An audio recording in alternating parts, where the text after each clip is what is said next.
ನಮಸ್ಕಾರ ಸ್ನೇಹಿತರೆ, ಮತ್ತೆ ಸ್ವಂತ ಕಿಚನ್ಗೆ ಸ್ವಾಗತ. ಸೊ ನಾವು ಇವತ್ತು ಮಾಡ್ತಾ ಇದೀವಿ ಉತ್ತರ ಕರ್ನಾಟಕ ಶೈಲಿಯ ಖಾರ ಮಂಡಕ್ಕಿ. ಸೊ ಈ ಚಳಿಗಾಲಕ್ಕಂತೂ ಒಂದು ಒಳ್ಳೆ ಸ್ನ್ಯಾಕ್ಸ್ ಅಂತ ಹೇಳ್ಬೋದು ಈವ್ನಿಂಗ್ ಟೈಮ್ಗೆ. ಬನ್ನಿ ಹೇಗೆ ಮಾಡೋದು ಅಂತ ಬೇಕಾಗುವ ಸಾಮಗ್ರಿಗಳು. ಸೊ ಈಗ ಸ್ಟಾರ್ಟ್ ಮಾಡೋಣ.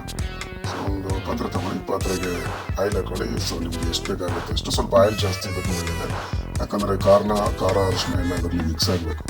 ಸೊ ಹಾಗಾಗಿ ಸ್ವಲ್ಪ ಆಯಿಲ್ ನಿಮ್ಗೆ ಎಷ್ಟು ಬೇಕು ಅಷ್ಟು ಹಾಕ್ಕೊಳ್ಳಿ. ಸೊ ಆಯಿಲ್ ಬಿಸಿ ಆದಮೇಲೆ ಸೊ ಸಾಸಿವೆ, ಸೊ ಜೀರಿಗೆ, ಏನು ಚಚ್ಚಿರುವ ಬೆಳ್ಳುಳ್ಳಿ ಏನಿರುತ್ತೆ ಸೊ ಅದನ್ನೆಲ್ಲ ಕ್ಲೀನಾಗಿ ಹಾಕೊಂಡ್ಬಿಟ್ಟು ಚೆನ್ನಾಗಿ ಮಿಕ್ಸ್ ಮಾಡ್ಕೊಳ್ಳಿ. ಎಣ್ಣೆಯಲ್ಲಿ ಫುಲ್ಲು ಬಾಯ್ಲ್ ಆಗಬೇಕು.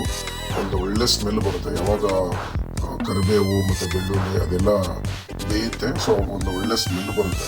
ಆ ಸ್ಮೆಲ್ ಬರೋದನ್ನು ಕ್ಲೀನಾಗಿ ಮಿಕ್ಸ್ ಮಾಡ್ಕೊಳ್ಳಿ. ಸೊ ಒಂದೊಂದು ಹಾಕೊಂಡ್ಬಿಟ್ಟು ಕರಿಬೇವು ಸ್ವಲ್ಪ ಜಾಸ್ತಿನೇ ಇರಬೇಕು. ಸೊ ನಾನು ಇವಾಗ ಸ್ವಲ್ಪ ಹಾಕೊಳ್ತಾ ಇದ್ದೀನಿ. ನಿಮಗೆ ಎಷ್ಟು ಬೇಕೋ ಅಷ್ಟು ಕರಿಬೇವು ಹಾಕ್ಕೊಳ್ಳಿ. ಸೊ ಕರಿಬೇವು ಜಾಸ್ತಿ ಇದ್ದರೆ ಸ್ವಲ್ಪ ಸ್ಮೆಲ್ ಕೂಡ ಚೆನ್ನಾಗಿರುತ್ತೆ.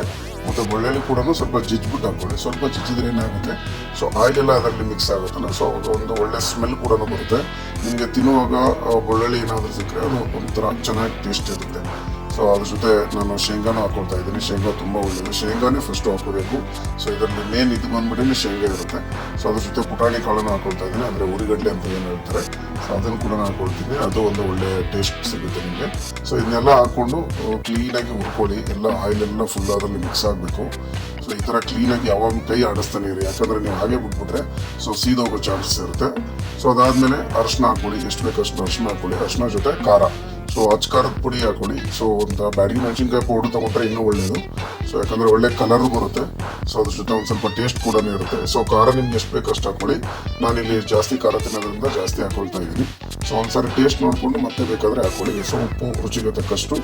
ಸೊ ಇದನ್ನೆಲ್ಲ ಹಾಕೊಂಡು ಕ್ಲೀನಾಗಿ ಆಯಿಲಲ್ಲಿ ಬಾಯ್ಲ್ ಆಗಬೇಕಿಲ್ಲ.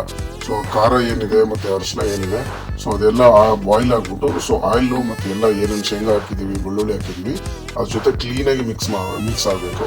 ಅಲ್ಲಿವರೆಗೂ ಸ್ವಲ್ಪ ಬಯಸ್ಕೊಳ್ಳಿ. ಬಟ್ ಏನಂತ ಹೇಳಿದ್ರೆ ನೀವು ಅದನ್ನ ಹಾಗೆ ಬಿಟ್ಬಿಡಿ. ಸೊ ಯಾವಾಗಲೂ ಕೈ ಆಡಿಸ್ತಾನೆ ಇರಬೇಕು, ಇಲ್ಲಾಂದರೆ ಸೀದೋಗೋ ಚಾನ್ಸಸ್ ಇರೋದ್ರಿಂದ. ಸೊ ಮತ್ತೆ ರುಚಿಗೆ ತಕ್ಕಷ್ಟು ಉಪ್ಪು ನಿಮ್ಗೆ ಎಷ್ಟು ಬೇಕಷ್ಟು ಹಾಕೊಳ್ಳಿ. ಸೊ ಅದೆಲ್ಲ ಆದಮೇಲೆ ಒಂದು ದೊಡ್ಡ ಪಾತ್ರೆ ತೊಗೊಳ್ಳಿ.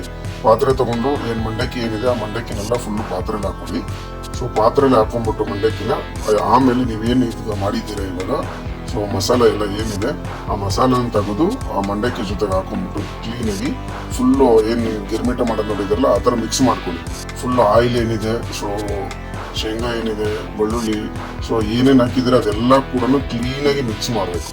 ಸೊ ಈಗ ಗಿರ್ಮಿಟ ಮಾಡೋದು ನೀವು ಹೊರಗಡೆ ಎಲ್ಲ ನೋಡಿರ್ತೀರ ಪಾನಿಪುರಿ ತಿನ್ನಲ್ಲಿ ಅಲ್ಲಿಂದೆಲ್ಲ ಹೋದರೆ. ಸೊ ಅವ್ರು ಯಾವ ಥರ ಮಿಕ್ಸ್ ಮಾಡ್ತಾರೆ ಸೊ ಆ ಥರ ಕ್ಲೀನಾಗಿ ಮಿಕ್ಸ್ ಮಾಡ್ಕೊಳ್ಳಿ. ಇವಾಗ ನಾನು ನಿಮಗೆ ಮಿಕ್ಸ್ ಮಾಡಿ ತೋರಿಸ್ತೀನಿ ನೋಡಿ ಹೇಗೆ ಅಂತ. ಸೊ ಈ ಥರ ಮಿಕ್ಸ್ ಮಾಡ್ಕೊಳ್ಳಿ. ಮತ್ತು ಇನ್ನೊಂದು ಏನು ರಿಕ್ವೆಸ್ಟ್ ಅಂದರೆ ನಮ್ಮ ಕಡೆಯಿಂದ, ಸೊ ಫಸ್ಟ್ ಟೈಮ್ ಯಾರು ನಮ್ಮ ವಿಡಿಯೋ ನೋಡ್ತಾ ಇದ್ದಾರೆ ಸೊ ದಯವಿಟ್ಟು ನಮ್ಮ ಚಾನಲ್ನ ಸಬ್ಸ್ಕ್ರೈಬ್ ಮಾಡಿ. ಮತ್ತು ಶೇರ್ ಬಟನ್ ಇದೆ, ಶೇರ್ ಮಾಡಿ ಎಲ್ರಿಗೂ. ಸೊ ಹೇಗೆ ಉತ್ತರ ಕರ್ನಾಟಕ ಶೈಲಿಯಲ್ಲಿ ಖಾರ ಮಂಡಕ್ಕಿ ಮಾಡೋದು ಅಂತ ಸೊ ಒಂದು ಒಳ್ಳೆ ಈಸಿಯಾಗಿ ಮಾಡೋಂಥ ಮೆಥಡ್ ಹೇಳ್ಕೊಟ್ಟಿದ್ದೀನಿ. ಸೊ ಇದೇ ರೀತಿಯಾಗಿ ನಮ್ಮದು ಹೊಸ ಅಡುಗೆ ನೋಡಬೇಕು ಅಂತ ಅಡುಗೆ ನೋಡ್ಬೇಕಂತ ಇದ್ದರೆ ಸೊ ದಯವಿಟ್ಟು ನಮ್ಮ ಚಾನಲ್ನ ಸಬ್ಸ್ಕ್ರೈಬ್ ಮಾಡಿ ಅಂತ ಹೇಳ್ತಾ ಇದ್ದೀನಿ. ಸೊ ಈ ಥರ ನೀವು ಕ್ಲೀನಾಗಿ ಮಿಕ್ಸ್ ಮಾಡ್ಕೊಳ್ಳಿ. ಸೊ ಎಲ್ಲ ಕ್ಲೀನಾಗಿ ಮಿಕ್ಸ್ ಆದಮೇಲೆ ಒಂದು 10 ಮಿನಿಟ್ಸ್ ವೇಟ್ ಮಾಡಿ. ಸೊ 10 ಮಿನಿಟ್ಸ್ ವೇಟ್ ಮಾಡಿ. ಸೊ ಅದಾದಮೇಲೆ ಮತ್ತೆ ಒಂದು ಅದೇ ಪಾತ್ರೆನ ತೊಗೊಂಡೋಗ್ಬಿಟ್ಟು ಗ್ಯಾಸ್ ಮೇಲೆ ಬಿಸಿಗೆ ಇಟ್ಕೊಳ್ಳಿ. ಏನಕ್ಕಂದರೆ ನೀವು ಈಗ ಆಯಿಲೆಲ್ಲ ಹಾಕಿ ಮಿಕ್ಸ್ ಮಾಡ್ಕೊಂಡಿರ್ತಾರಲ್ಲ ಸೊ ಅದೆಲ್ಲ ಏನಾಗಿರುತ್ತೆ ಅಂದರೆ ಮೆತ್ತಗಾಗಿರುತ್ತೆ ಮಂಡಕ್ಕಿ. ಸೊ ಹಾಗಾಗಿ ಹೇಳ್ತಾರೆ. ಸೊ ಮತ್ತೆ ಏನು ಕೊತ್ತಂಬರಿ ಬೇಕಾದ್ರೆ ನೀವು ಇವಾಗಲೇ ಹಾಕೋಬೋದು. ಸೊ ಇಲ್ಲ ಅಂದರೆ ಗ್ಯಾಸ್ ಮೇಲೆ ಇಟ್ಕೊಂಡು ಸ್ವಲ್ಪ ಮಂಡಕ್ಕಿನೆಲ್ಲ ಬಿಸಿ ಮಾಡಿಕೊಂಡು ಅದಾದ್ಮೇಲೆ ಕೂಡ ಹಾಕೋಬೋದು. ಬಟ್ ನಾನೇ ಇವಾಗ ಮುಂಚೆನೇ ಹಾಕೊಳ್ತಾ ಇದ್ದೀನಿ, ಯಾಕಂದರೆ ಅದೆಲ್ಲ ಮಿಕ್ಸ್ ಆಗಲಿ ಅಂತ ಹೇಳ್ಬಿಟ್ಟು. ಮತ್ತು ಸ್ಮೆಲ್ ಕೂಡ ಒಳ್ಳೆ ಸ್ಮೆಲ್ ಬರುತ್ತೆ. ಸೊ ಅಷ್ಟು ನೀವು ಬಿಸಿ ಮಾಡಿಕೊಂಡ್ರೆ ಸೊ ಮುಗೀತು. ಸೊ ಉತ್ತರ ಕರ್ನಾಟಕ ಶೈಲಿಯ ಮಂಡಕ್ಕಿ ರೆಡಿ ಆಗುತ್ತೆ. ಸೊ ಅದ್ರ ಜೊತೆ ಒಂದು ಮೆಣಸಿನ್ಕಾಯಿ ಹಾಕೊಂಡ್ಬಿಟ್ಟು ಈರುಳ್ಳಿ ಹಾಕೊಂಡ್ಬಿಟ್ಟು ತಿಂದರೆ ಒಂದು ಸಕ್ಕತ್ತಾಗಿ ಟೇಸ್ಟ್ ಇರುತ್ತೆ. ಒಳ್ಳೆ ಈವ್ನಿಂಗ್ ಸ್ನ್ಯಾಕ್ಸ್ ಅಂತ. ಸೊ